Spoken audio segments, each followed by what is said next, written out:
Welcome back to the Magic Sponge podcast, a miracle cure for all your rugby league injury issues. I'm Brien. I'm the guy behind NRL Physio. I've got my co-host, James. He's here on a Tuesday night, James, a bit later, so apologies to any listeners. As a note, we're recording Tuesday night, and then next week we're recording Wednesday night. You and I are having a couple of little holidays as the regular season finishes. You know, we stick to our guns during the season, mate. Never take holidays during the footy season, of course. But now we're taking holidays in finals for some reason. But anyway, it gives us a good chance to kick back and enjoy the finals. Mate, it's good to have you here on a weeknight. But both of our teams crashed out of the comp this week. I'd love to put us on level pegging, but I think the downfall of the Broncos was probably one of the biggest downfalls this year. Mate, hit me with how you feeling heading into the finals. I mean, finals looks good, but yeah, the Bronx not so much. No, not so much for the Broncos there, Brian. It's a bit of a sad old year for 2024 for us. Disappointing from the outside looking in. I think when you see how close we got last year, you can't help but feel like this has been the team that has stuffed it up the most in the comp. You can make arguments that other teams might have disappointed, other teams might have improved more than expected, but this team by far has been the biggest letdown.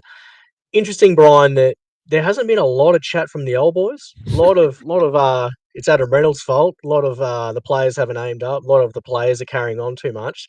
Not many fingers pointing at the coach. That's very interesting for me. So I'm quite amused by like what's going on in the media with former players taking shots at the current players and not really looking at maybe some of the bigger coaching issues or recruitment issues within the club. So that'll unfold as the season goes. You know, the rugby league cycle doesn't stop, but we've had, really interesting stuff emerge over the last week. I guess it was an awesome finish to the week. I know the Dolphins didn't get home, but the fact that that game was live as the last game of the season, that was pretty damn exciting. So I think for Knights fans, that's an awesome win for you guys. I think, and they probably deserved to be there as well. I think the Knights have played tough, they played gritty this year, and on their day, they can mix it with some of those better teams. So I think fair play to them. Brighton and Cowboys, I can't figure if they're good or not because my God, they give you some of the best and they give you some of the worst through the year. And on their best, you can make an argument that they're going to go deep. So I might be sort of riding the Cows pretty hard there as the second team at the moment. I think is what I'm going to be doing, to be honest. Mate, I agree. I was really impressed with the Cows. It was the only tip I got wrong over the weekend because, as just like you're saying, I couldn't figure out whether they were good or not. But geez, they look good on Saturday. It was an under-strength dog side, to be fair. But yeah, must be a big hit for their or a big boost for their confidence heading into the finals. I totally agree with you. I think like a really good comparison. I think two coaches who we love, right? Kevy Walters and Adam O'Brien. Like we've been on record as, critical of some of their decisions in the past, but like the Knights, what is it, 4 of 5 seasons that Adam O'Brien's been there, they've made finals, or it's something like I think he's only missed one. Whereas in the 4 seasons that Kevy's been at the Bronx, he's missed the finals 3 years. Now, granted, he made the grand final last year, and you'd probably argue if you're a fan of either club, you'd rather be making grand finals than coming 7th or 8th, and I completely agree with that. But I just think we've spoken about and people way smarter than us will talk about it. Just the roster to miss the final 3 out of 4 years. Oh boy, it's it's just a weird spot for the Broncos to be in. I thought it was, it was a bit of a turnaround from last year, but as we spoke about, I hated that chat of it's okay because we're going to be here and abouts, for however many years. It's hard to make grand finals when you're not like those teams and the Broncos should be one of those teams, to be fair. They should be a Panthers or a Storm, in and around there with the amount of, stuff they have at their disposal. But mate, as the prominent or the most prominent Broncos / Finns podcast, I think it's been a good year of covering the team. I was really impressed with the Knights win on the weekend and making finals, particularly because they were without Ponga for so long this year. Like, he's their $1.5 million man, and they missed him with a Lisfranc injury for, 9-10 weeks or something like that. And yeah, still making finals off the back of that. I mean, like the teams like the Finns had big injury things as well. I'm going to sit down hopefully tomorrow or sometime this week and do the injury ladder. So have a look at, which team sort of got hit broadly across the entire squad, and see, who had. I think it's going to be South. South's had a pretty bad year for injuries, but yeah, that's all to come. But otherwise, yeah, mate, like finals, how good. I'm super, super keen. Get me there. And yeah, I think the grand final is going to be an interesting one purely because I don't know whether they're like those teams who are usually there, like the Roosters and the Panthers and even the Storm to a degree, they've all kind of not been super convincing. My tip at the moment is still the super boring Panthers Storm. What, have you got a different tip, or are you going to go left field? I'm warming up to the Sharks a little bit. Yeah, I think across the park, they're just a very well-balanced team, and they still strike everywhere. There's still good players everywhere. They've got really good outside backs. Their forwards gritty, and they've sort of been around about. They're well coached. I don't know. I kind of feel for the Sharks. They got the Storm week 1, so it's going to be a hard road for them to get there. But I don't know. I see probably more light in the Sharkies than I probably do in Panthers v Roosters, especially with Nathan Cleary being under the cloud, the Roosters losing a couple in Sam Walker and the Cheese. I don't know. It sort of leans me into the Sharks, but I think this week 1 matchup, if whoever wins this week 1 matchup out of the Storm and the Sharks, I think win the comp. That'd be Yeah, probably my nice. takeaway. If the Sharks can pull it upset, I'll back them in. If the Storm get through, they're probably the ones to beat as well. So I think the winner will come out of that matchup, I reckon. I like your tip on the Cows, mate. I think if they get hot for a month, imagine them just getting hot and running through the comp. That would They've done be, it before, Brian. yeah, Like mate. they've had streaks in the past where they've had, no JT, no Matty Scott, and they made the grand final and, lost to a Storm team that might have been a little bit over the salary cap back then even, who knows? But they've had that sort of streak in them, and I tell you what, outside backs, edge back rowers, Jake Clifford's playing footy, Tommy Dearden always puts in, Scotty Drinkwater's is try scoring, try setting up, absolute weapon. They're a good team to watch when they're on, the Cows, and if they're on, tell you what, you don't want to be up against it. Yeah, mate. I totally agree. All right, let's get into it. We're over on YouTube. Check it out. Head on over there. If you get value out of this content, patreon.com/NRL Physio as always.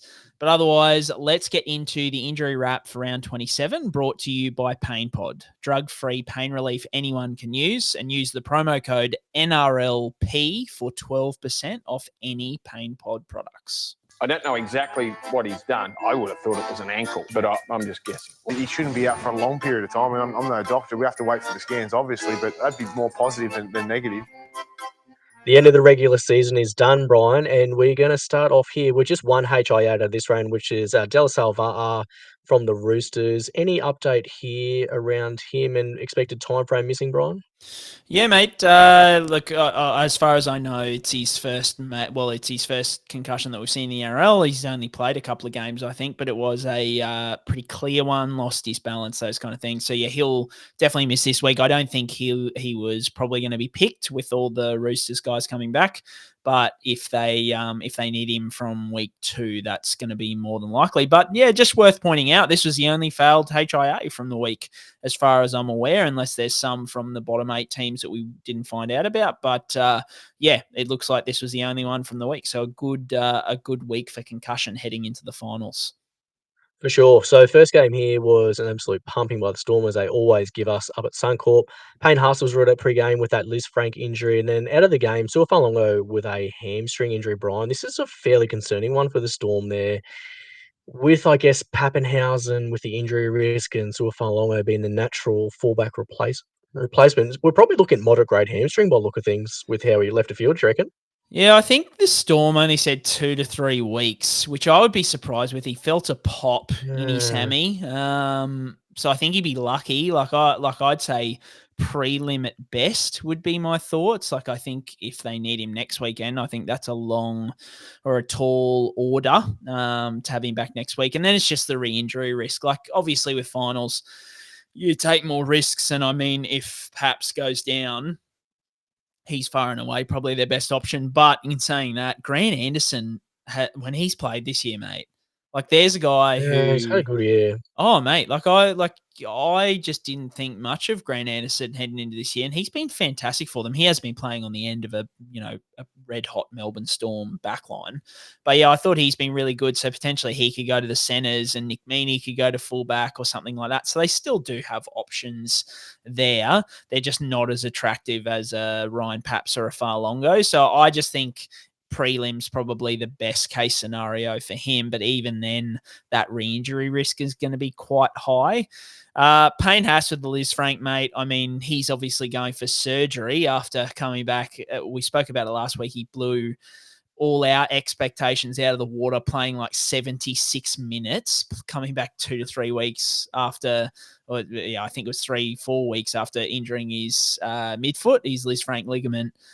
He plays 76 minutes and now he's got to have surgery. Yeah, look, like I think we spoke about it probably about a month ago, saying like this is the time of year where traditional, injury time frames and how they're treated, it gets thrown out the window a little bit. Things like this are taken a bit more risk on. I think it is. It is a bit of a risky call playing on a Lisfranc issue. Like there's heaps of injuries. Like we'll talk about Tommy Turbo with his, AC joint issue. Not too many longer term things, but like if that Lisfranc complex had failed on Payne Haas in the game and he suffered further damage, like it's going to be a hefty recovery. Like I had a lot of SuperCoach people kind of hit me up after this. Oh, how's his preseason going to be? I think his preseason is going to be a bit limited, mate, because like while your best case scenario is 3 months, we see with these bigger, front rowers, it often is 4, sometimes 5 months. I think Ben Takura recently came back in just 4.5 months or something like that from a Lisfranc issue. So it's not easy, and performance on return from Lisfranc issues, I think the only person I've seen outperform it, and even in saying that, Kalen Ponga, he took a couple of weeks to kind of warm into it, like he wasn't back to his absolute best from the get-go. So, yeah, I mean, how are you feeling as a Bronx fan knowing that, he kind of played through it, obviously needs surgery now, and then his prospects heading into next season? I was a bit surprised they didn't just pull the trigger on surgery quicker, given that Reece Walsh wasn't risked and he had a metacarpal injury by the sound of things. So that would be like one I'd say, well, maybe he's worth risking in that scenario. I'm not really too concerned about his performance next year, Brian. Like we know what Payne Haas is. It's one of the freakiest, most athletic front rowers at the comp. I think even if he takes a little bit of a backseat during the preseason, I still think by round one, you can just bank on him averaging 65 minutes and he's not even going to be cracking a sweat. He's just aerobically, size, speed, power. There's just nothing like Payne Haas. So I wouldn't be too worried about him coming back. Would I be looking at it from a SuperCoach point of view? I think what we found this year is front row is not really a valuable spot, is it? You can get by without a guy like him for much of the year. So I won't be going there to look at that from a SuperCoach point of view, but from a Bronx point of view, I'm not very concerned at all. Do you have any other concerns there? The only thing I'd add is just start with Max King, Zeus in round 1 next year Absolutely. and just ride That's your him. go. Yeah. All season long, never leaves your team. Didn't leave my team this year, actually, to be fair to Maxi King. He was good for us. Tigers vs Eels, the next one, Brian. There's some interesting ones out of this. So the Spoon Bowl did deliver some of the best rugby league football going around as well. Like I know the Spoon Bowl got G'd up. Jeez, it was good though. Like people leaning into it, that's good. That was very, very enjoyable. Clint Gutherson had pretty serious rib injuries out of this one, which you can talk about in a little bit more detail. And then the other two names which are interesting is Will Penisini with probably an MCL concern, and then Dylan Brown looks like a partial ACL. So That is a little bit alarming for a guy who's going to be, this year was a first round pick in Supercoach draft setups, wasn't he, Brian? He was sort of at that 8, 9, 10 turn of the first, start of the second sort of selection there as a fairly valuable 6th pick. But with the partial ACL, that may knock him down a little bit, I reckon, with the risk. Yeah, I think you can kind of copy and paste. We had a big talk about this when Sammy Walker did his last year in terms of the positives and the negatives, but we'll definitely go through it again because this is I guess Sammy Walker's almost had the cruelest example of it because it's not worst case scenario. I'd say worst case scenario is that like the avoiding surgery and going down that path just doesn't work at all. And then you need to have surgery anyway, you say 6 months down the track and you lose all this time and that's really bad. But in terms of, Dylan Moore, let's start with Dylan Brown, partial ACL tear, strange mechanism. Like it wasn't super obvious when I kind of looked at the mechanism. I was looking at it and while I was kind of catching up because I'd been out, I kind of worked my way backwards and went, there was one of the Dejan Arce left for HIA. I found that nothing in that. Will Penisini injured his MCL, so to cover him really quickly. It looks like a moderate grade, I think is what they said. So in some doubt for the post-match internationals as well, Will Penisini. But then Dylan Brown with the partial ACL tear, it looked like whether it was the last step before he kind of went into contact, because he did seem to change direction a little bit. But then, went sort of knee into the ground, which is more like a PCL kind of mechanism. So I'm not super 100% sure sort of how that has come about as an ACL injury, but here we are. It is a partial ACL tear. He's avoiding surgery at this point in time. A lot of people asking, I put up that stat about, Matt Lodge, I think it was 3.5 years. Sammy Walker was about 16, 17 months. And Adam Dewey was about the same in terms of when they went from a partial ACL tear to a full ACL rupture. The stats sort of sit at, and it depends on, there's studies that say a whole lot of different things, but the highest rate that I've seen in professional athletes is up around that 50 to 60% do tend to progress on to full ACL ruptures. That's partial ACL tears. Plenty of people asking, why doesn't he just get surgery? Why wouldn't you want to just get surgery anyway, to decrease or to make sure it doesn't happen again? And I think the big thing to say here is no matter what Dylan Brown does now, whether it's surgery or non-surgery, he is at an increased risk of ACL injury moving forward. So even if he has reconstruction surgery, the rate in the NRL that I've tracked since 2017 is about 25%. So 1 in 4 players who suffer one ACL injury go on to suffer a second ACL injury. So you could argue, going from 50% to 25%, that is a reduction, and I completely agree with that. But there's no guarantee that the surgery process will go well. You can have, there's risk of infection, there's risk of different complications post-surgery in the rehab. You can have scar tissue build up there where they take the graft from. So we've spoken extensively in the past about taking graft from hamstrings and then players having extensive hamstring issues moving forward.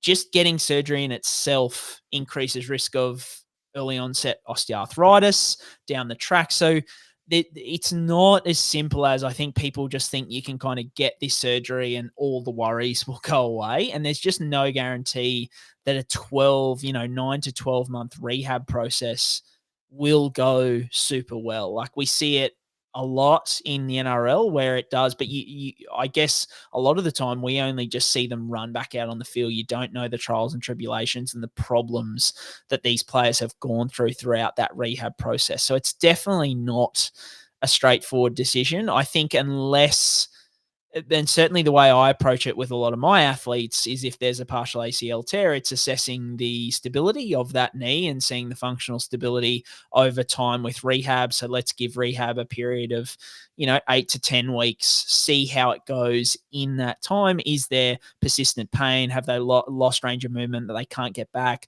Is the strength not going very well? When they start to, do some more impact stuff, is their knee giving way on them? These kind of things.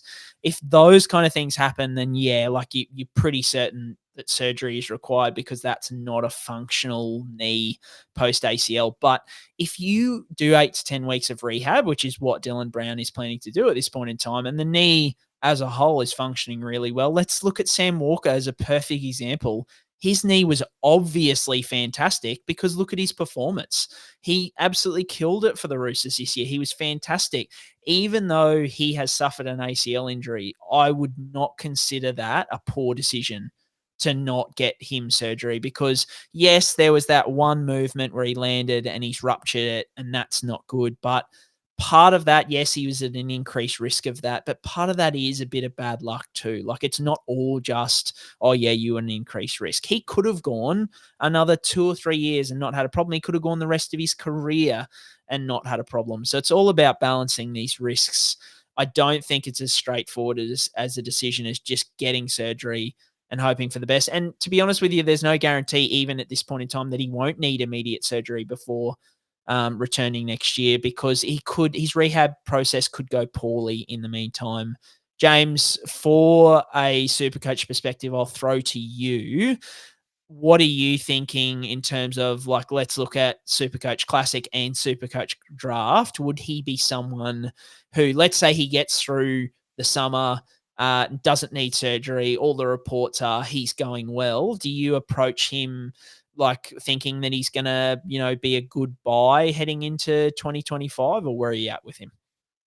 It's a really good question, actually. I hadn't thought too far ahead about Dill Brown because certainly this year it seemed like there was a little bit of a slow start, but then he scored really well towards the end of the year. I think the Eels have got to be better next year, Brian, surely, don't you think? Like, new coach in, maybe there's a few decisions that get made there. You got Moses for a lot more of the season there. I'd be hoping that Parrot are firing on a few more cylinders than what they showed this year. I may not start there in standard setups, but I think if he's still at that sort of maybe mid 2-3 turn, I'm probably still going to lean in there because 6 is such a really tricky position. And if Jaden Campbell's not dual 6 next year and he's not starting 6 at the Titans, that's a spot that might go. Matty Burton's probably looking like one of your better bets, but Cody Walker's showing signs of regression. Cam Munster sort of hasn't been Cam Munster this year. It's a bit of a tricky spot, the 6th position.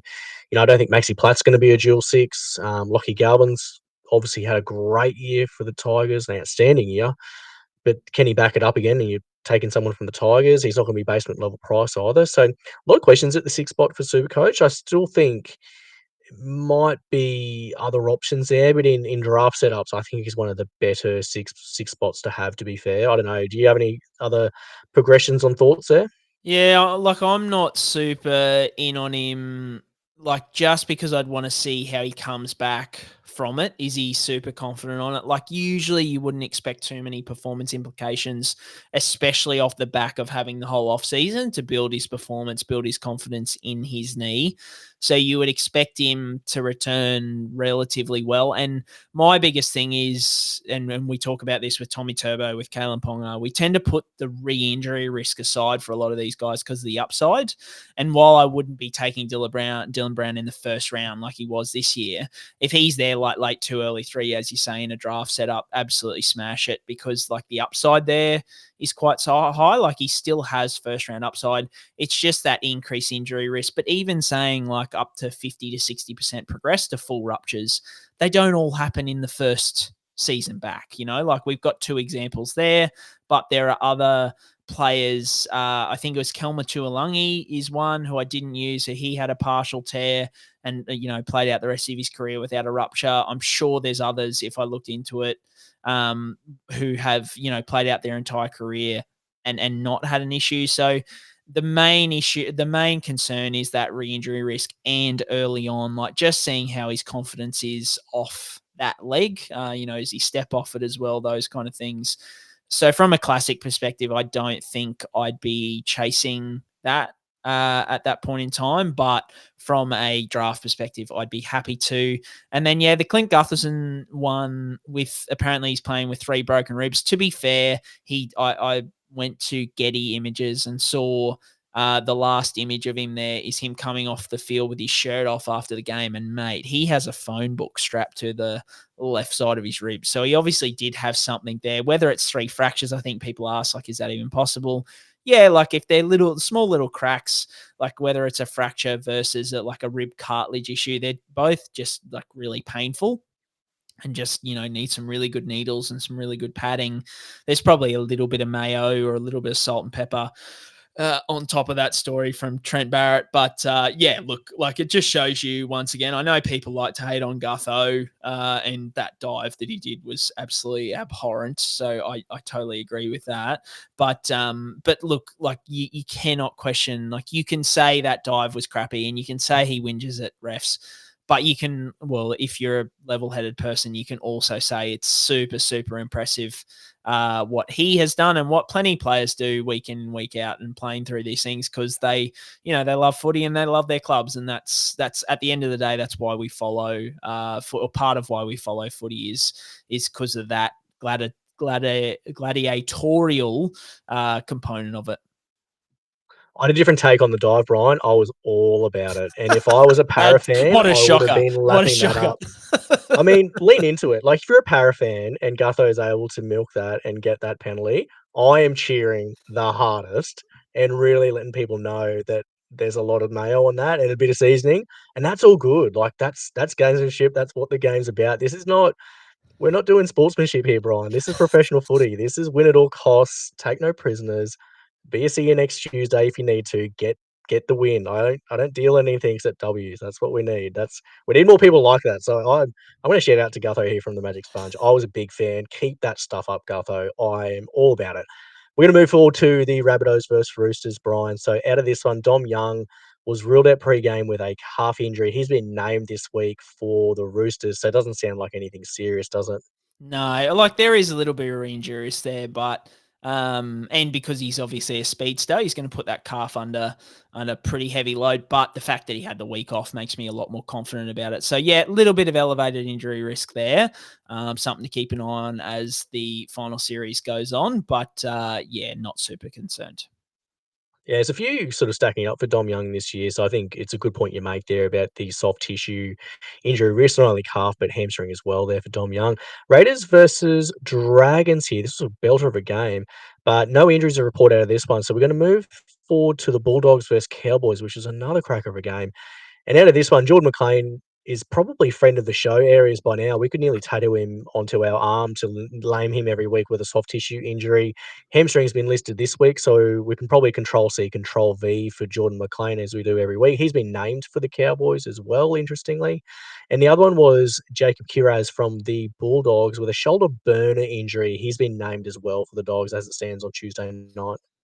Yeah, mate. Scans cleared Kiraz of anything, just a really bad burner. I wonder whether there's potentially a little bit of joint irritation there because he was holding it really heavily for quite a period of time. So whether there is a little bit of sort of joint irritation there, but nothing structural that he needs like a Rico for or anything like that because it looked pretty nasty at the time. But yeah, he'll just be once again, a bit like Dom Young, a little bit of an elevated injury risk if he cops another blow to that shoulder, but overall nothing too crazy. And poor old Jordan McLean, mate, like that, the hamstring / calf saga just drags on and drags on, doesn't it? So, look, he's going to be a constant. I think we just assume that Jordan McLean is a risk of hamstring injury week in and week out, sort of moving forward in his career. 100%. Panthers versus Titans was the next game, Brian. So out of this one, Dave Fifita was ruled out pre-game. Sounds like he's getting booked in for ankle surgery. I haven't heard any specifics on this at all, Brian. Have you got any word on, I guess, ankle surgery for Fifita? Because that may well have next year implications for SuperCoach, depending on fitness and off-season program for Fifita, I would say. Yeah, so the Titans have usually been pretty good with this kind of stuff in terms of giving details, but they gave nothing with both him and Phil Sammy, both going in for ankle surgery. I think Sammy, it's probably just a bit of a clean up because he was dealing with some niggles. So, probably to remove some floating cartilage or some scar tissue, something like that. He's had syndesmosis injuries in the past. So has David Fifita, though. So potentially it could just be like a straightforward clean up. Maybe he's got a syndesmosis injury that needs stabilization. The only one that would worry me is if it's anything to do with the cartilage. We saw Billy Smith was a perfect example. This year he had like 3 months, 4 months off because of a cartilage issue in his ankle. So they are quite rare though. So I'd be thinking it's more Dave Fifita, Phil Sammy, like that clean-up surgery kind of area. And if that's the case, then yeah, no concerns into next year. And I'd be I'd be confident from a fitness perspective of picking Dave Fifita. It's just, what are the, where are the Titans going to be at? In terms of using him, which is always my question with Dave at this point in time. Yeah, it's the $1 million question, isn't it, for Fifita? But we'll go to Manly versus Sharks next, Brian. So Jesse Ramien with an ankle concern and Tom Hazelton with a knee concern.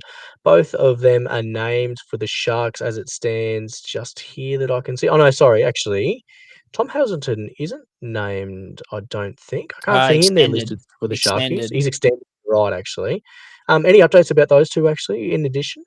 Yeah, no, like I was just quickly typing in and going to the Sharks website to see they usually do like a pilot medical update. I think shout out to Pilot, ex friends of the show, and they haven't done one this week, so I don't know whether their like contract ran out at the end of the regular season or something like that. But definitely a strange one. I went back and looked at the mechanism for Hazelton and it was really, they gave us nothing. Like it was one of those zoomed out ones. There was 2 players in the way.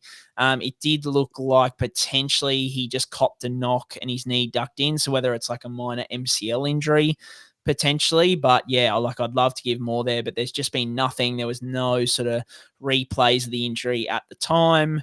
No reports since. So this is one that makes it really hard. And Jesse Ramien's ankle injury didn't look like much. They said post-match that it was just precautionary more than anything. So I don't think there's much there to worry about. But Hazelton, I guess we'll have to wait for one of the journos, hopefully, to dig up some juice on that. Yeah, for sure. So nothing from the last game of the round there, Brian, for Finns v Knights. We are going to speak in a little bit more detail about one Dolphin in particular, but we're going to save that for the Patreon section. Before we go to Patreon, though, we're going to wrap up the NRLW. So a few big names out of this one. Taryn Aiken with an AC joint injury, Lauren Brown with a broken hand, Niall Williams Guthrie with a Lisfranc injury, and Matekino Gray with a shoulder injury. I guess a few little names in the mix there. Lauren Brown's a pretty popular mixed player there, Brian. Do we know what part of her hand she's fractured? No, just know that season over for Lauren Brown. So that's a bit of a hit because, she was a good little option at hooker in the mixer, particularly because she was available there, even though she was playing halfback. So, and it'll be a big blow for the Titans too, because I know like Lauren Brown, probably the best kicking game in the, in the comp nearly, let alone at the Titans. So it's going to put some responsibility on some of the other girls. So, I just wonder, how much you want to jump on the Titans sort of options over the next couple of weeks, depending on how, where they're positioned in terms of their performance. Taryn Aiken with the AC joint issue, it looked pretty nasty on the weekend, actually. Look, you're probably looking at a 2 to 4 week return to play. I would say at very worst, she'll be back for week 1 of the finals, would be my thought, whether they give her a couple of weeks, because they're in a pretty good spot, the Roosters, I think, on the ladder. So it'll just depend whether they can maybe, eke out a win this week and then give her, the next week off, or whether they lose this week and need to win next week, for example. So they needle her up because that's what they can do with ACs. But other than that, the poor old Titans are just copping injuries left, right, and center. That's 3 Titans girls there. So the injury list is definitely growing for the Tights.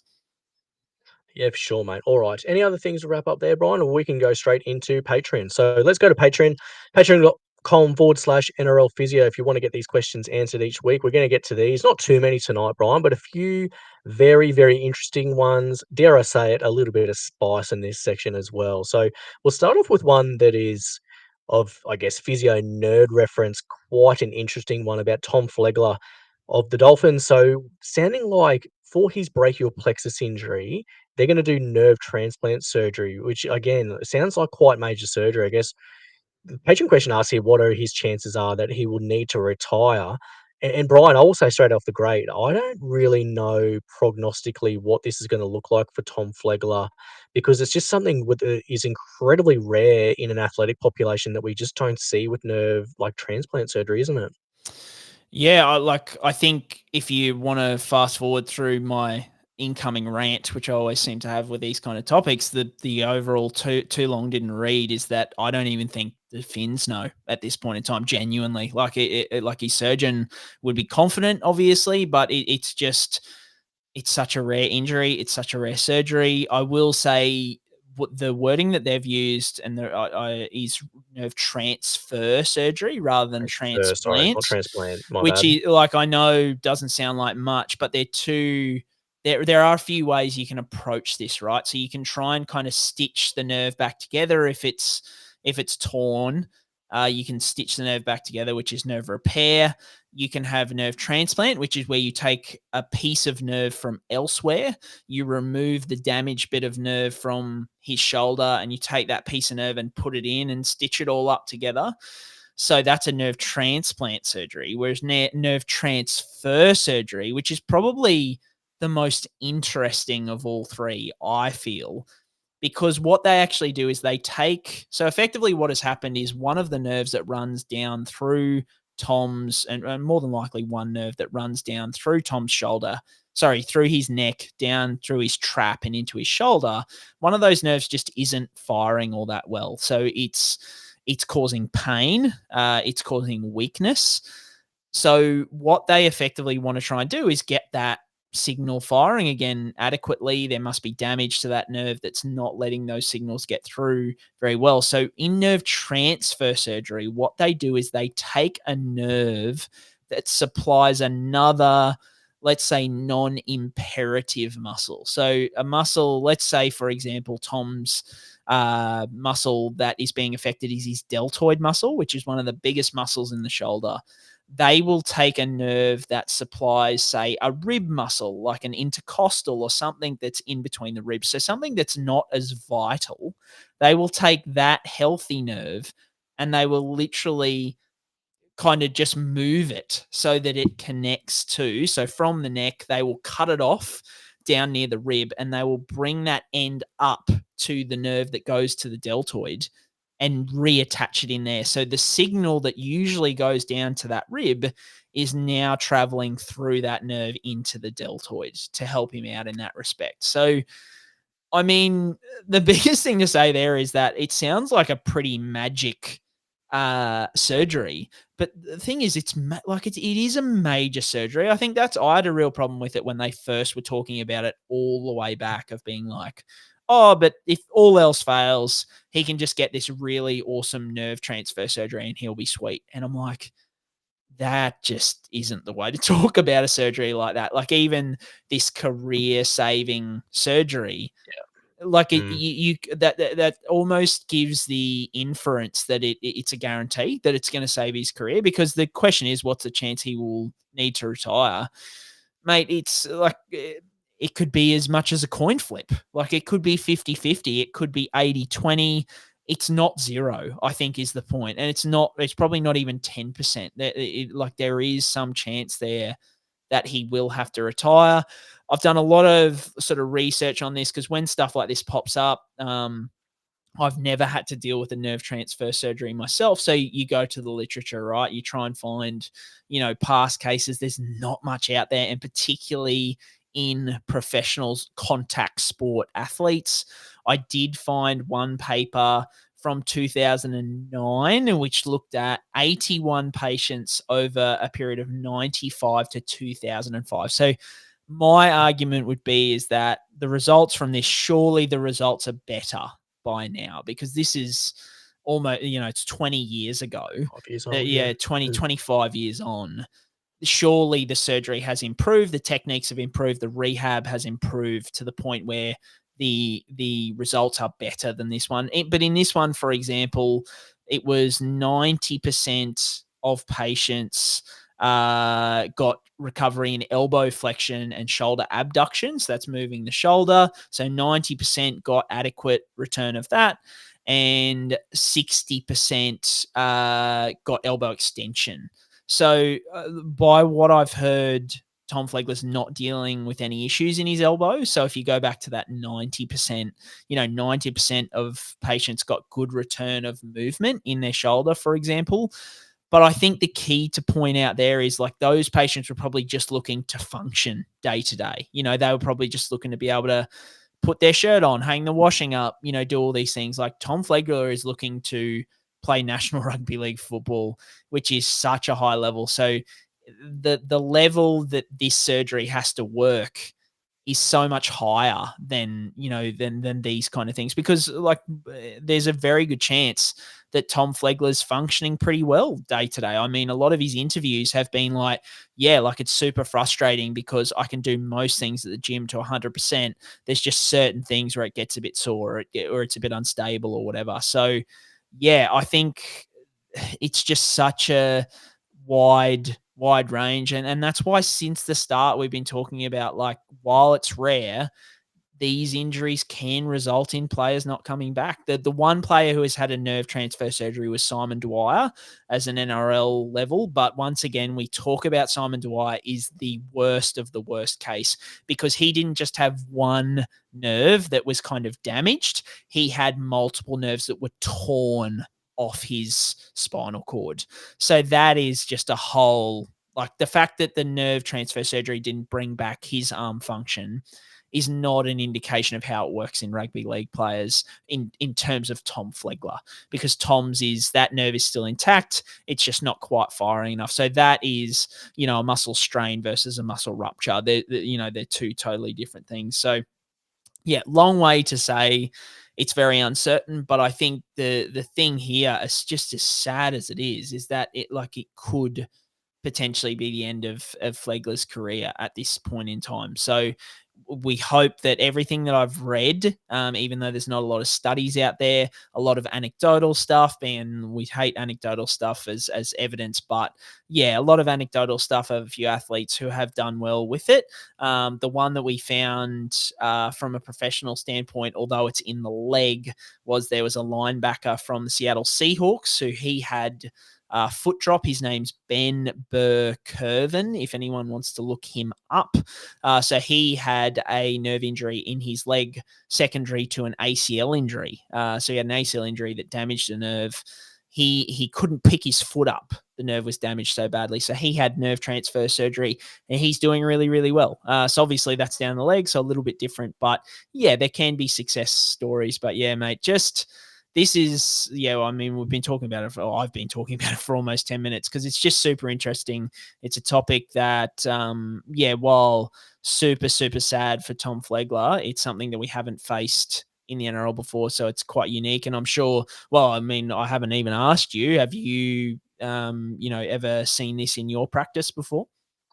No, never. I've never seen it. So the only thing I am aware of in terms of what they use from a donor site point of view. So my understanding is usually I have seen or heard of these things just through whispers of using sural nerve, which is like a superficial nerve in the outside aspect of your foot, which is purely a sensory nerve. So there's no fallout in terms of like the ability to move your foot or function with your foot. And most of the time you're just left with some residual numbness if you have a sural nerve. So if they are going to take nerve tissue, they usually do take it from there, is my understanding.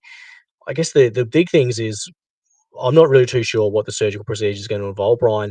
And then on top of that, as we know with neural tissue, that's some of the slowest recovering tissue in the body. So how long are we going to need to give Tom Flegler before he can potentially play footy or start contact again? There's just so much that is very, very unclear. I think it leaves, to speak on behalf of your team there, Brien, like it leaves the Dolphins in a bit of a precarious situation there for middle depth, because you got Tom Gilbert, who's coming back from ACL. You got Tavita Pangai Jr., favourite friend of the show, who's going overseas to Catalan, so he's not going to be with the club. Jesse Bromwich is getting up there in age. Kenny Bromwich is getting up there in age.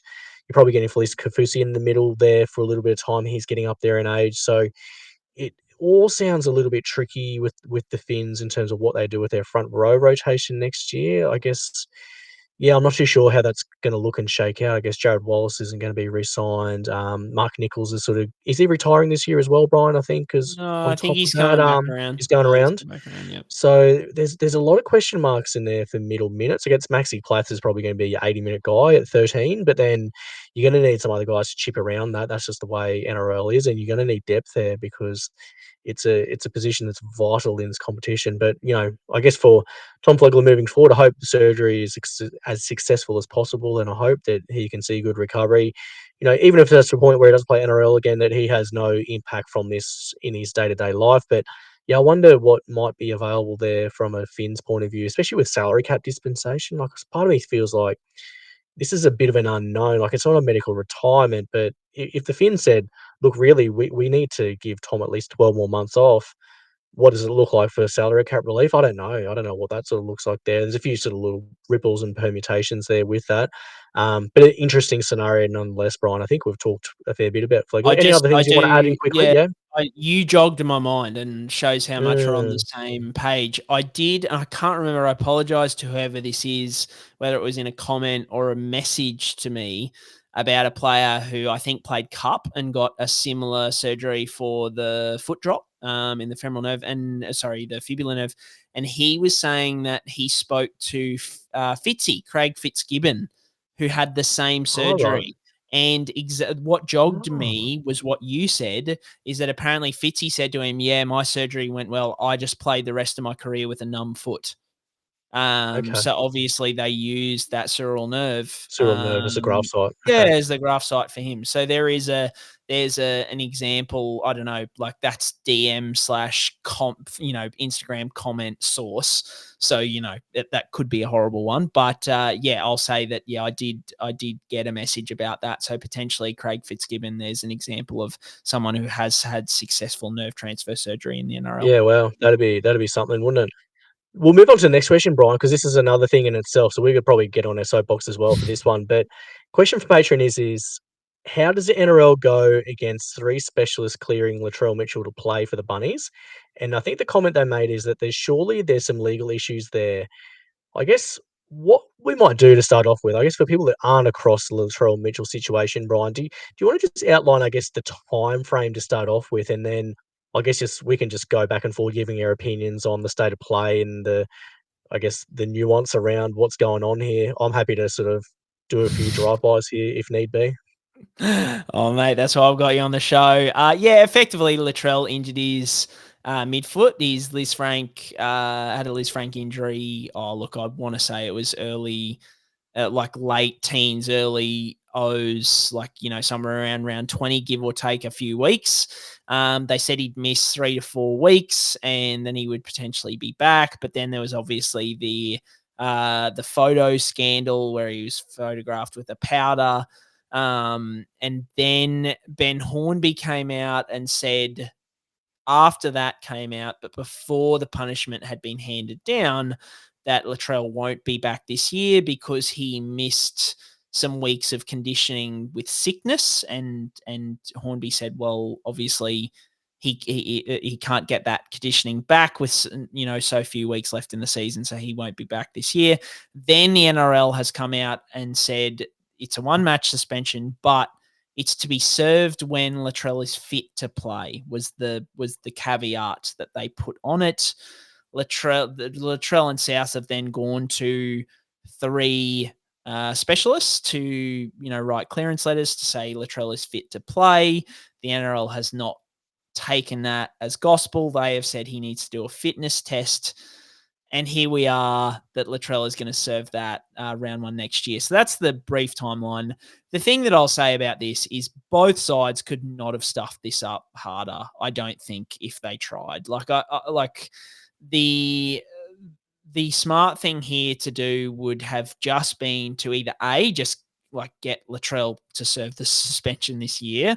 I think as pretty much all other players, this is probably the first example of a player being required to serve a suspension when they're fit that I've heard of, and more than happy for someone to correct me if I'm wrong there, but I can't remember another example of that being a stipulation.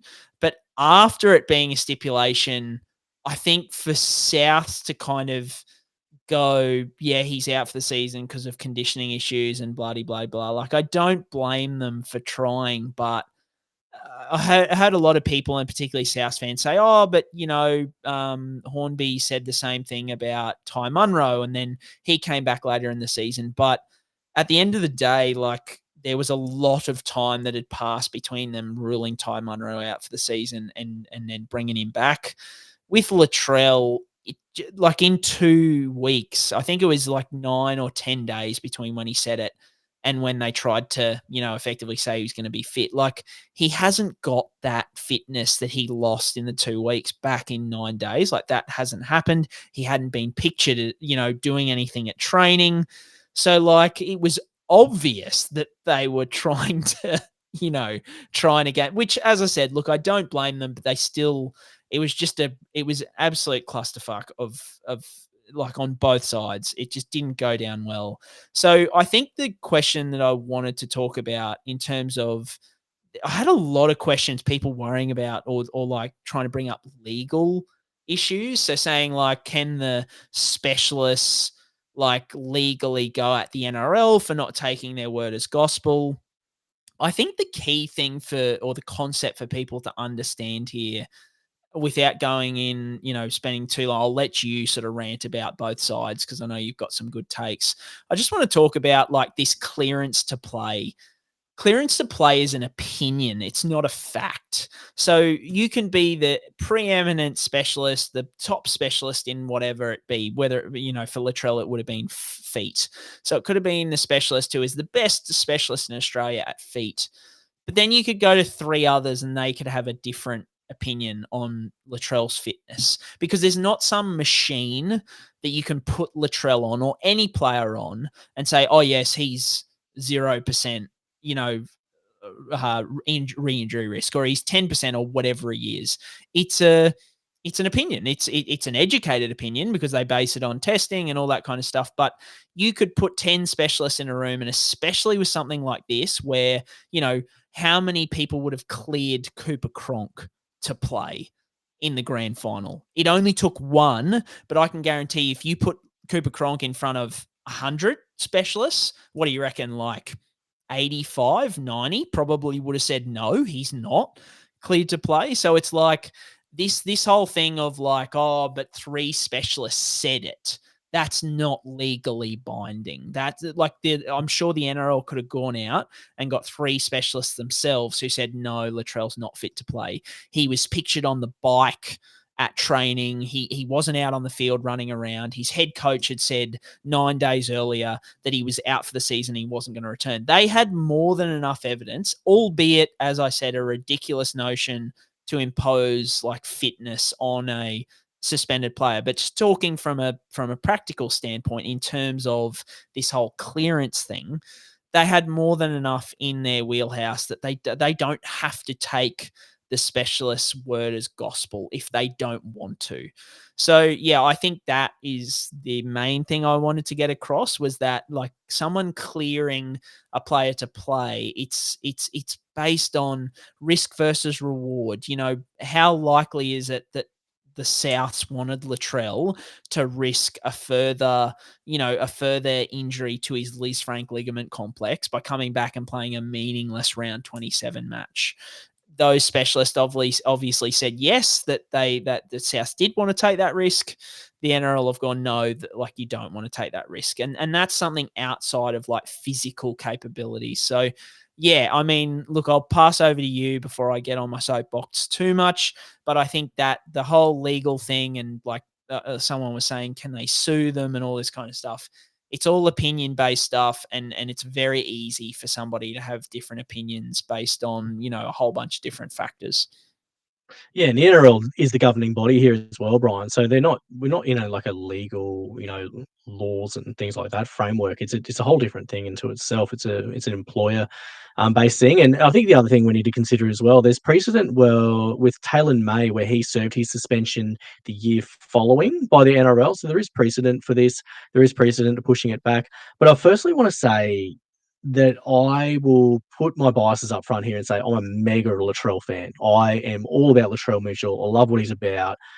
I'm huge on what he brings to the game of footy. I just think the fact that he needs to sit out round 1 next year is a terrible decision by the NRL because of the commercial interest that it generates. Because if you just served his suspension in round 26 or round 27 this year in a meaningless game for South that means absolutely nothing, you're going to miss out on him being a headline for next year for round 1. When you want to draw the headlines in, you want to have Wayne Bennett coming back to town. You want Latrell being there round 1. You want whoever they're playing. You want that matchup to be big. You want that to be a sellout game in Sydney. That's just a commercial bedshit by the NRL. I think that just I don't know why we do this to ourselves. Like, there's so many easier ways to do this. It's just instead of trying to do a rugby league wall pull with someone trying to win, competitive advantage over someone else, just look at the bigger picture and go, what's the best thing for the game here? Because this season is a wash. There's all this stuff going on off the field with Latrell. Let's just put it in the bin now and move it on till next year. And I think the other thing is, like, the Bunnies and Latrell just came out and said, look, I stuffed up with whatever happened with the photo incident. Just take your licks and move on, because then it lingered and the journos got hold of it, and then it turns into an absolute bonfire before you know it. So I think the commercial interest there is an interesting one. And maybe Ben Hornby slipped Brien. Like, maybe he just said, oh, no, he's not right to come back this year because of fitness, because of the off-field stuff, because of the Lisfranc. I don't actually know what he said in the presser. I don't have the quote for verbatim. But, it wouldn't be the first coaching slip-up. Like, Wayne Bennett said, oh, yeah, Tom Flegler's just an AC joint injury. And look at what we're doing now with Tom Flegler. Like, he's going down the pathway of really complex surgery. So I'm not sort of sitting here going to blame Ben Hornby. I just think the NRL's got to be better at, like, looking at what's the best thing for the game in this situation, rather than like, oh, we need to just, like, set this example of Latrell Mitchell for a nothing issue, really, in my opinion. I was trying to gear it up for, like, if they did let him play, I really wanted to gear it up for that Reece Martin situation. For those that don't remember the Reece Martin situation that Brien put on his socials, it was when Reece Martin was playing New South Wales Cup for the Bulldogs, and he had to play one more game to qualify for the New South Wales Cup finals. So he attended the kickoff and then subbed off after 3 or 4 seconds. He literally was on the field for the kickoff, subbed straight off the field. Stood on the wing. I think, yeah, on the wing, like, epic. It was one of the best, like, stitch-ups of all time. Imagine if it got to that situation with Latrell Mitchell, though, Brian. Like, imagine if Souths are like, yep, we're clearing him to play. We've got the green light. The NRL goes, all right, all good. You can play this round and then serve suspension next round or whatever. And he just gets on the field and he takes like 4 seconds, or he just does a kick off and then, like, walks off the field. Like, can you imagine all hell breaking loose there? It just would have been an awesome situation to see. But I really think it's like you said, the whole thing's been mismanaged from go to woe. I just don't see the point in having someone sit out a game next year for something that would have happened now in early September. Like, Brian, we've all got TikTok brains. We can't plan forward more than a week. I can't pay attention for more than 10 seconds. Why are we going to care about this come round 1 next year? We should just put it to bed now and just move forward and have Wayne coming to town, Latrell aiming up round 1. Hopefully the Bunnies are back on track. They're a big pulling audience team. They're a big TV viewing team. You need Latrell Mitchell there for round 1, is my opinion anyway. I think the commercial aspects, I know we sort of get onto that as we get a bit older and a bit wise, and you actually get how economics works, and you get that there actually is a bit more to footy than, like, just being fair and being honest. There's a bit more to it than that. I just think that's a real ball drop from the NRL, in my opinion anyway. I don't know what you think. Yeah, no, as I said, I think both sides couldn't have stuffed it up more. I think the smart thing would have just been for the NRL to say, yep, like, he gets a 1-game suspension and away we go. Or at the very least, like, just be like, I think putting the fitness banner over it just created, like, an Crazy. absolute nightmare of a thing, because fit to play, as I said, is not factual. Like, it's not something where you can even do a fitness test. What is involved in the fitness test? What one specialist or physio or whoever it might be wants to see in a fitness test, another specialist or another physio might want to see something totally different. So there's not some uniform test to be like, okay, if you're coming back from a Lisfranc injury, you need to tick these boxes. That might not be what that particular specialist wants to see. He might want to see something different. So it's just such a subjective thing. I don't blame South for doing it. They didn't do a very good job of it, but it was just an absolute nightmare for something a stipulation that's never been put on any other suspension, which I thought was silly. They just needed to come down and be clear and be like, this is when you're serving it. If they chose to do round 1 next year, then fine, like whatever. But like at least don't put the whole like fit to play stipulation on it, because it just created more problems. Yeah, it's just, and there's no precedence for it either, like you said. So we'll move off that one, Brian. We've got question number 3 here. So how confident are you in Tommy Turbo and Nathan Cleary heading into the finals this week? Would you tip against them if you were a tipping man? That's a good question. I think I am concerned about both of them heading into the finals. Turbo, especially with that, like only 2 weeks post AC joint, grade 3 AC joint injury. And I think teams are going to be looking to light him up big time. It's a lot harder, and I say this in a really trying not to be nasty, but if I'm the opposition team, it's a lot easier to aggravate Turbo's injury than it is to aggravate Cleary's injury, because Turbo just needs to get whacked on the shoulder, like a good whack on the shoulder, which if he's running that, block play and he's coming around the back, if that winger jams in and hits him on the shoulder, he'll be in trouble. So I am definitely concerned about Turbo. Cleary, it'll be more of a, does he get caught in a tackle where he puts his arm up or, arm out to the side in a tackle, those kind of things. So, I think the risk of re-injury for Cleary is lower. But yeah, I don't think it would, I'm still tipping Penrith over Roosters. I think if Roosters didn't have all those injuries 2 weeks ago, I'd be really tempted to tip the Roosters, because I think Panthers, bar the second half over the weekend, they haven't had a great last month. I don't think they've been the usual Penrith that we've come to know over the last 3 or 4 years. So if the Roosters were red hot and firing and had everyone fit, I'd probably tip them. But I think at the moment, with Cleary coming back, playing at home, I'm still on Panthers. Mate, you are going to hate me and you're probably going to shake your head, but I've got to be a bit contrarian so we're not both talking about the same thing. Manly is the only upset I'm thinking of tipping this week. I've tipped all the other favourites at the moment. I'm close, and the reason I say that, I'll try and appeal to your love of throbbers, but Manly has the biggest throbber in Tom Trbojevic in that game. And when it comes to finals, I'm a big throbber guy. Like if you've got a big throbber in your team who can just win the game off their back, I'm already up and getting around you. And yeah, I just think Turbo is the biggest throbber in that game. He can win games on his own bat. So yeah, and they're at home too, aren't they? They've got the home game. No, well, it's Oh, at the no? core, so it's in Core, yeah. Sydney, but it's not a Brookie. But Right, not a Brookie. it's Okay, Sydney. so It's a Sydney game for yeah, Manly. okay, fair enough. Yeah, they're not so, traveling far. yeah, well, Manly fans, they cop the hiding, but I Oh, think yeah. but yeah, look, I'm tempted. I'm not saying I'm doing it, but I'm really 50-50. Now, tell me why I'm an idiot, because I think you've got the number one big reason, which I do agree with, why I would tip against them, which is Coaching, Brian. It always is. Look at last week. They really needed to win to seal a deal for a home final, and they couldn't get it done. It'll be the same again, Brian. We had this conversation again and again and again.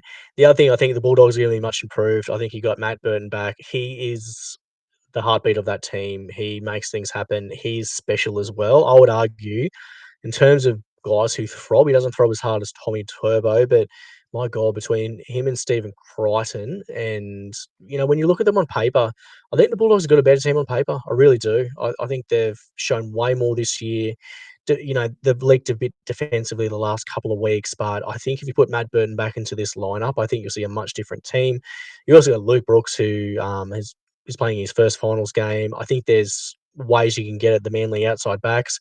And if Tommy Turbo is going to have to make a few business decisions to look after his AC joint, I think he can get after him that way.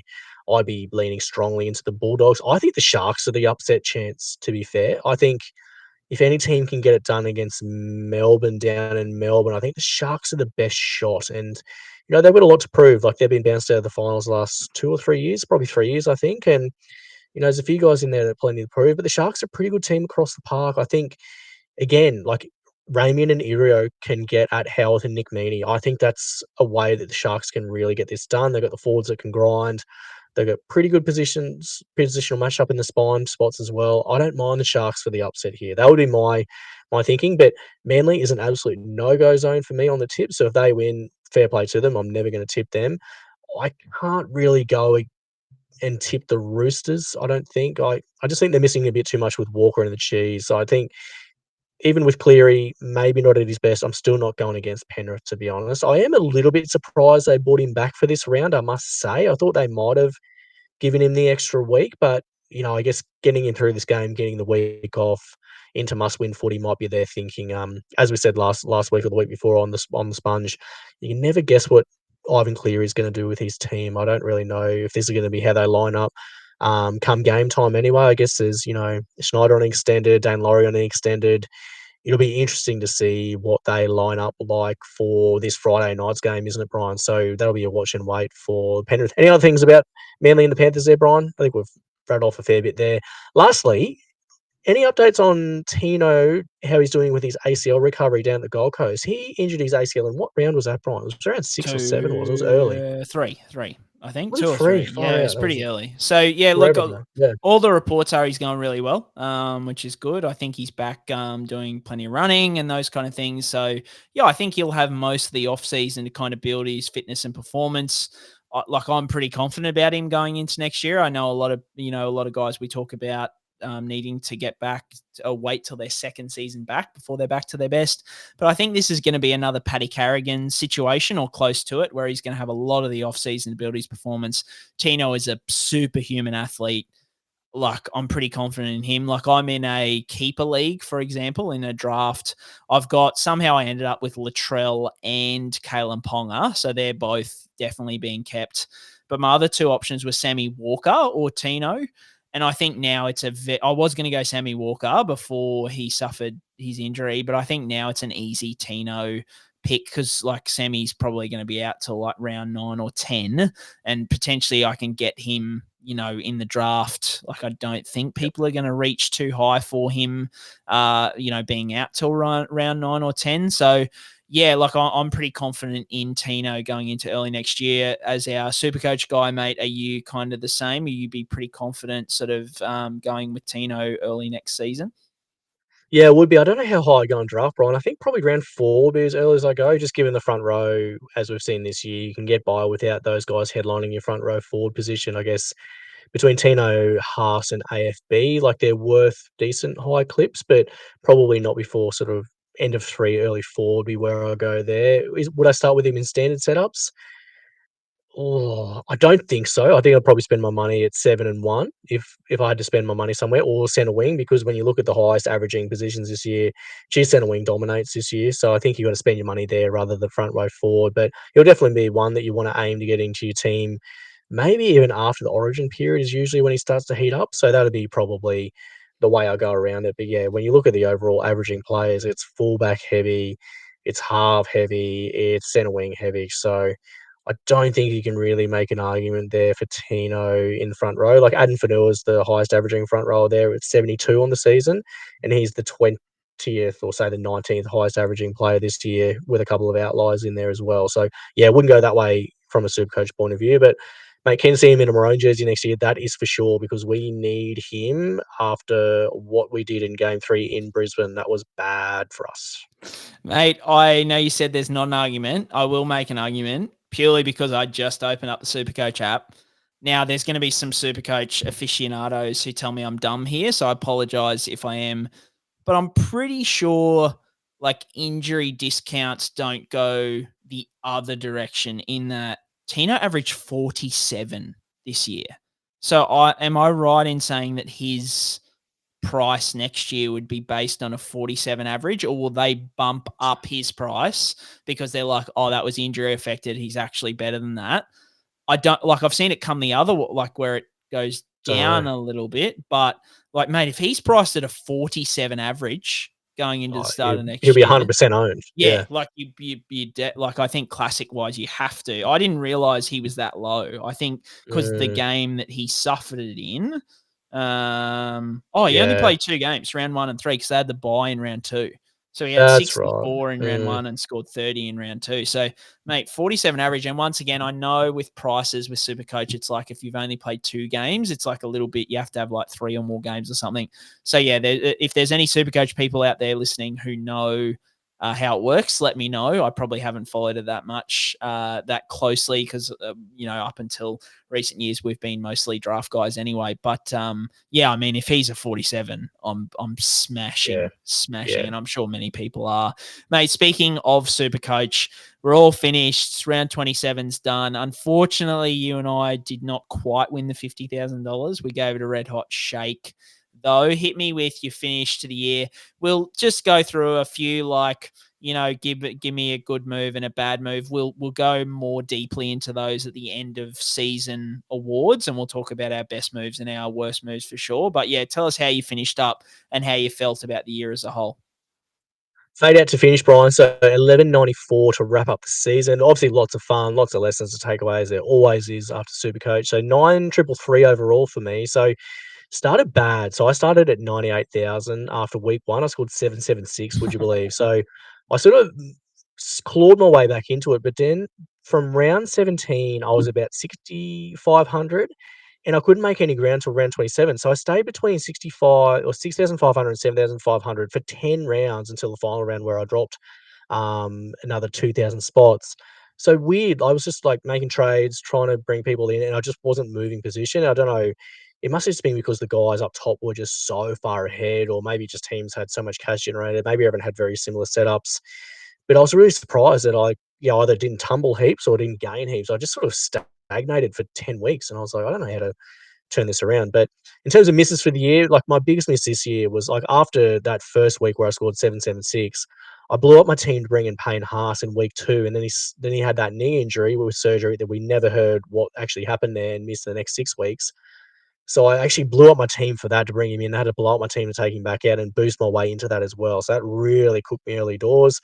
The other trade-ins that were bad this year, Isaac Tungo, Dallin Watini-Zelezniak, not moving Nico Hines prior to his massive price drop and prior to him fracturing his ankle was a bad one as well.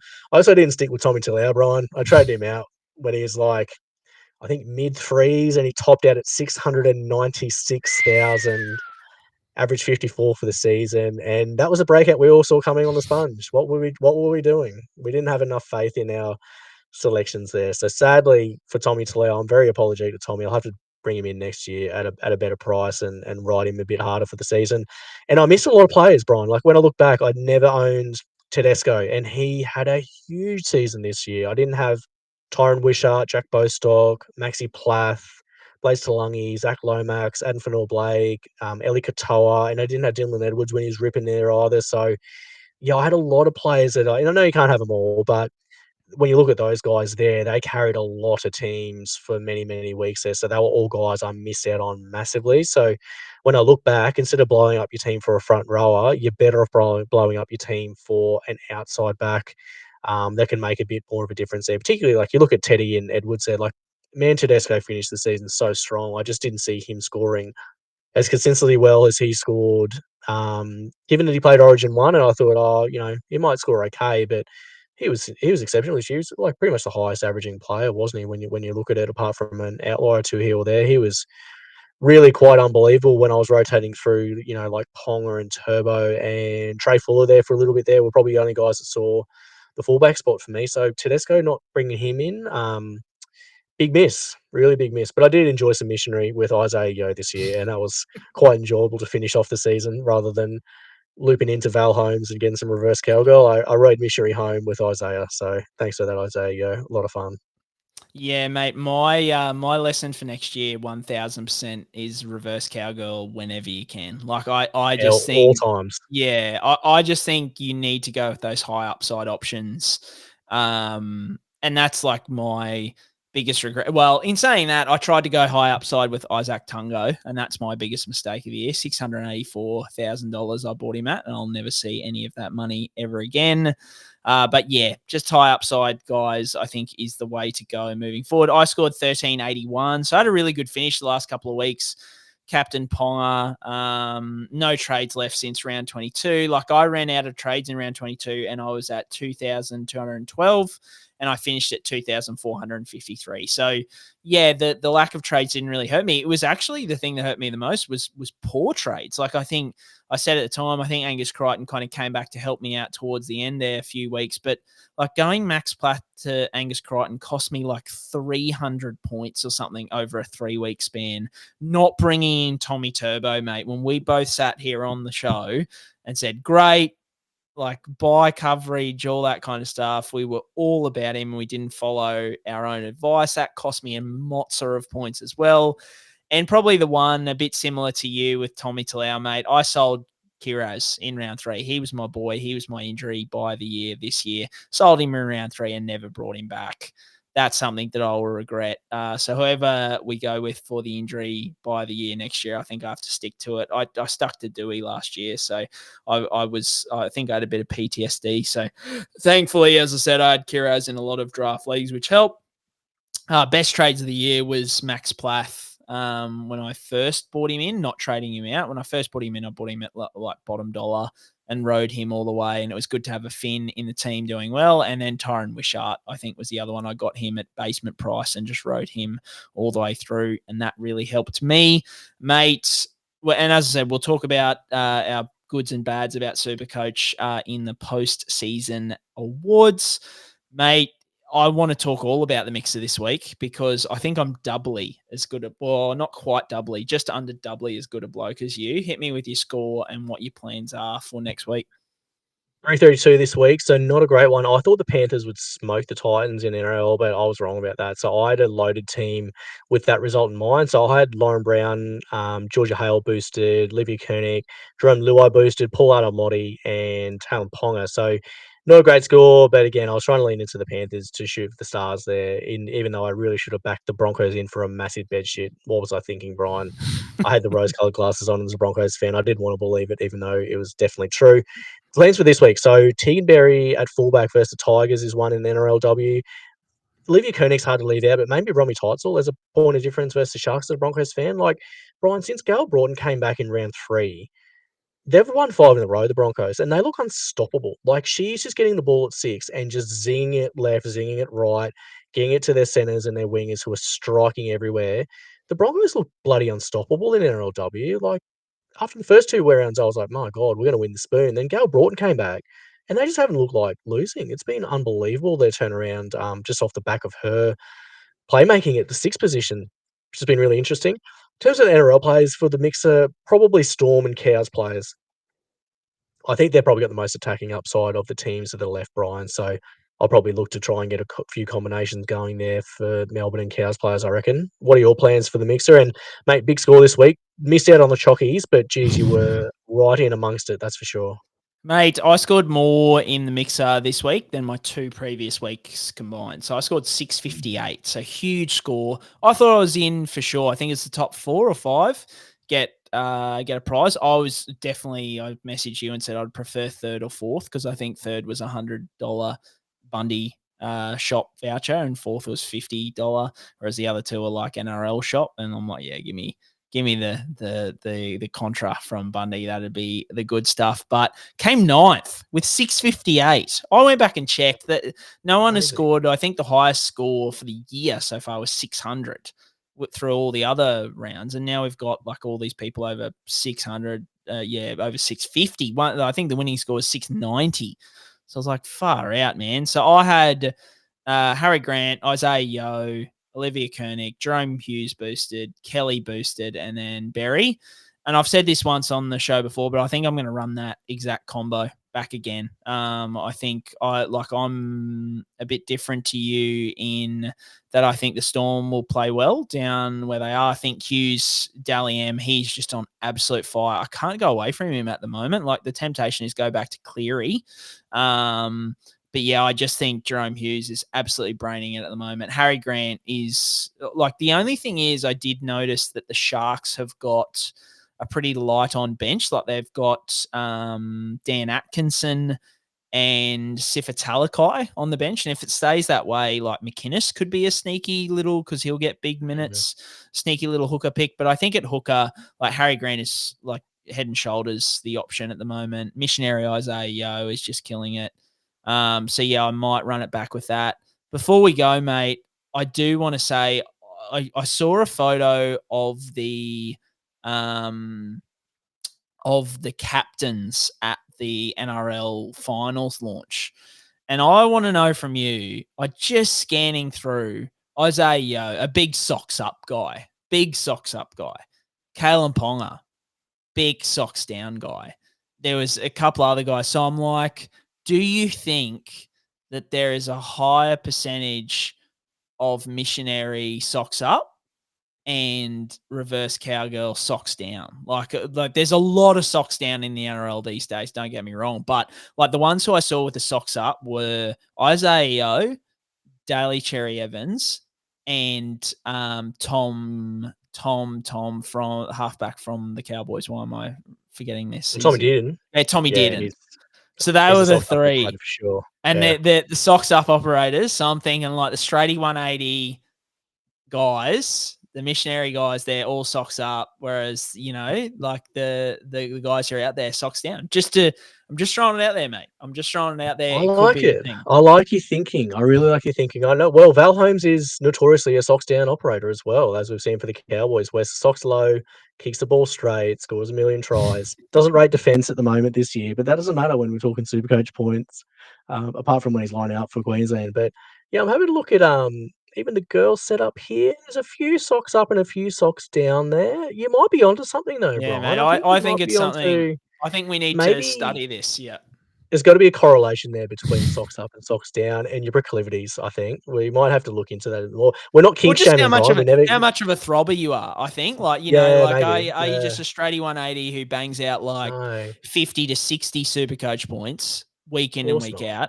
Or are you someone who either scores me 30 or 130? And that's what I'm looking for. And I think the ones who are 30 to 130 are your socks down operators. Yeah. Whereas the one that springs to mind right now is Melly Hufungo. She wears the socks low because she can just be 18 points or 116, and you get all the bits in between, and it's good fun. So I'm saying, mate. I think you're onto something. And, and again, we're not kink shaming here. We would never kink shame on the sponge, but I think we need to investigate this. This is something that's good. We need to put the tinfoil hats on and really get into this and publish some research on this, perhaps, Brian.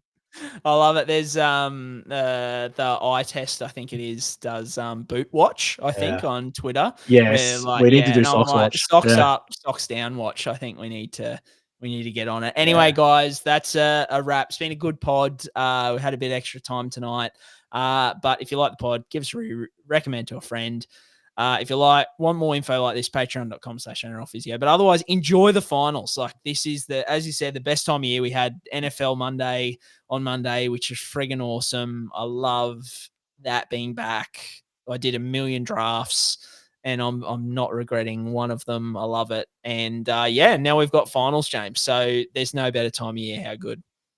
It's a great time of year, Brian. I would say when my alarm goes off for work on a Monday, I battle out of bed every day of the year, except for when NFL's on. I bounce out of bed like it is Christmas time. I just want to see the notifications. I want to see who's scored long touchdowns. I want to see who I'm winning, who I'm losing against.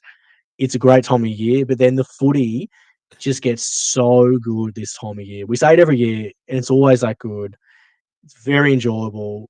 Get around the rugby league. It is the greatest game of all. Mate, we had a hectic weekend and I was a bit sick actually on Saturday and Sunday, like Murphy's Law, fine at work all week and then sick over the weekend.